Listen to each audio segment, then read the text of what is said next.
మాతృదేవోభవ, పితృదేవోభవ, ఆచార్య దేవోభవ. అందరికీ నమస్కారం. ఈరోజు మనం తెలుసుకోబోతున్నటువంటి అంశం కవితోద్యమాలలో తెలుగు తొలిపొద్దు. పోయిన వీడియోలో ప్రాచీన సాహిత్యంలో తెలుగు పొద్దు 2 భాగాలుగా తెలుసుకున్నాం. ఇప్పుడు కవితోద్యమాలలో తెలుగు తొలిపొద్దు అనేది ఈరోజు తెలుసుకోబోయేటువంటి అంశం. తెలుగులో తొలి ఎర్ర జెండా గీతం రాసిన వారు ఎవరు? సమాధానం తుమ్మల వెంకటరామయ్య. తెలుగులో తొలి కార్మిక గీతం రాసిన వారు? సమాధానం పెండ్యాల లోకనాథం. తెలుగులో తొలి రైతు గీతం రాసిన వారు? సమాధానం గిరిరాజు రామరావు, శెట్టిపల్లి వెంకటరత్నం. తెలుగులో తొలి గీతం రైతు గీతం, దాన్ని ఏ సంవత్సరంలో రాశారు? సమాధానం 1934. తెలుగులో తొలి విప్లవ కవి ఎవరు? సమాధానం కుందుర్తి ఆంజనేయులు గారు. కుందుర్తి ఆంజనేయులు గారు రాసినటువంటి తొలి విప్లవ కవిత ఏది? సమాధానం తెలంగాణ. దిగంబర కవులు తొలి సంకలనం ఎప్పుడు విడుదల చేశారు? సమాధానం 1965 మే 6. దిగంబర కవుల తొలి సంకలనం ఎవరి చేత విడుదల చేయించారు? సమాధానం హైదరాబాద్లోని నాంపల్లి పాండు అనే వ్యక్తి చేత విడుదల చేయించారు. తెలుగులో తొలి అనుభూతివాద రచయిత ఎవరు? సమాధానం దేవరకొండ బాలగంగాధర తిలక్. తెలుగులో తొలి అనుభూతివాద రచన ఏది?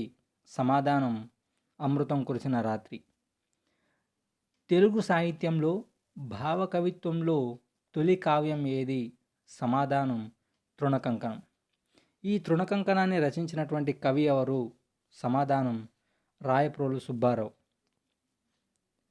తెలుగు సాహిత్యంలో సెక్స్ ప్రాధాన్యతను ప్రస్తావించినటువంటి తొలి కవి ఎవరు? సమాధానం పటాభి. ఈ పటాభి అసలు పేరు తిక్కవరపు రామిరెడ్డి. శ్రీశ్రీ గారి మహాప్రస్థానంలో తొలి కవిత ఏది? తన మిత్రుడైనటువంటి కొంపెల్ల జనార్దన్ రావు కోసం రాసినటువంటి కవిత అంకితం. తలవంచుకు వెళ్ళిపోయావా నేస్తం, సెలవంటూ ఈ లోకాన్ని వదిలి. ఇక తర్వాతి కవిత ఏదంటే మహాప్రస్థానం. మరో ప్రపంచం మరో ప్రపంచం మరో ప్రపంచం పిలిచింది, పదండి ముందుకు పదండి త్రోసుకు పోదాం పోదాం పై పైకి అనే కవిత ఈ మహాప్రస్థానంలో ఉన్నటువంటి అంకితం తర్వాత ఉన్నటువంటి కవిత. తెలుగు సాహిత్యానికి తమ కవిత్వం ద్వారా షాక్ ట్రీట్మెంట్ ఇచ్చినటువంటి తొలి కవులు ఎవరు? సమాధానం దిగంబర కవులు. విరసం, దీన్నే విప్లవ రచయితల సంఘం అంటారు. విరసం తొలి సంకలనం ఏది? సమాధానం ఈ జంజా కవితకు సంపాదకులు ఎవరు? సమాధానం కెవి రమణారెడ్డి. కవుల పేర్లు లేని తొలి సంకలనం ఏది? సమాధానం మార్చ్. ఈ మార్చ్ సంకలనకర్త ఎవరు? సమాధానం పెండ్యాల కిషన్ రావు. తెలుగు సాహిత్యంలో తొలి విప్లవ కవి అని ఎవరినంటారు? సమాధానం పాల్కూరికి సోమనాథుడు. తపాలా బంట్రోతు మీద తొలిసారిగా కవిత రాసిన వారు ఎవరు? సమాధానం దేవరకొండ బాలగంగాధర తిలక్. తొలి మైనారిటీవాద కవిత ఏది? సమాధానం పుట్టుమచ్చ. ఈ పుట్టుమచ్చ కవితను రాసినటువంటి కవి ఎవరు? సమాధానం ఖాదర్ మొహియుద్దీన్. ఈ పుట్టుమచ్చ వచ్చినటువంటి సంవత్సరం ఏది? సమాధానం 1991.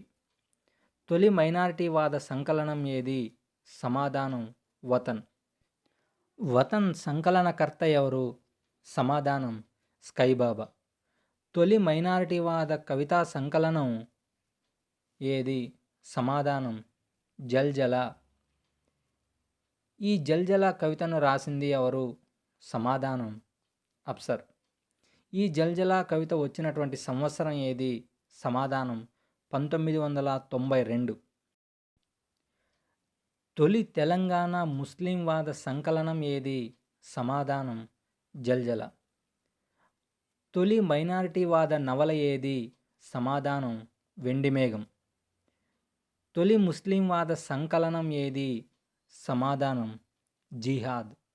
జిహాద్ అనగా పవిత్ర యుద్ధం. జిహాద్ను విడుదల చేసిన వారు ఎవరు? సమాధానం విప్లవ రచయితల సంఘం, ప్రకాశం జిల్లా వారు. తెలుగులో ముస్లిం స్త్రీని గురించి కవిత రాసినటువంటి తొలి కవయిత్రి ఎవరు? సమాధానం షాజహానా. ముస్లింవాద సాహిత్యంపై పిహెచ్డి చేసిన తొలి వ్యక్తి ఎవరు? సమాధానం షాజహానా. తెలుగులో తొలి దళిత గేయం ఏది? సమాధానం మాలవాండ్రపేట. ఈ మాలవాండ్రపేట వచ్చినటువంటి సంవత్సరం ఏది? సమాధానం 1909. తెలంగాణలో తొలి దళిత సంకలనం ఏది? సమాధానం బహువచనం. ఈ బహువచనాన్ని రచించినటువంటి కవి ఎవరు? సమాధానం సుంకిరెడ్డి నారాయణ రెడ్డి. తెలుగులో తొలి దళిత కథ ఏది? సమాధానం ఊరబావి. తెలుగులో తొలి దళిత కథ అయినటువంటి ఊరబావిని రచించినటువంటి కవి ఎవరు? సమాధానం కొలకలూరి ఇనాక్ గారు. ఇవి కవితోద్యమంలో ఉన్నటువంటి తొలి తెలుగు పొద్దు. ఇవి డిఎస్సి మరియు ఇతర తెలుగు కాంపిటేటివ్ ఎగ్జామ్స్కు ఎంతో ఉపయోగకరంగా ఉంటాయని భావించి ఈ వీడియోను రూపొందించడం జరిగింది. ఇందులో ఏమైనా పొరపాట్లుంటే కింద కామెంట్ రూపంలో తెలియజేయగలరు. ఈ వీడియో మీకు ఎంతగానో నచ్చిందని నేను భావిస్తున్నాను. నేను భావించినది సరైనదైతే మా ఛానల్ను లైక్ చేయండి, షేర్ చేయండి, సబ్స్క్రైబ్ చేయండి. సెలవు. జై హింద్.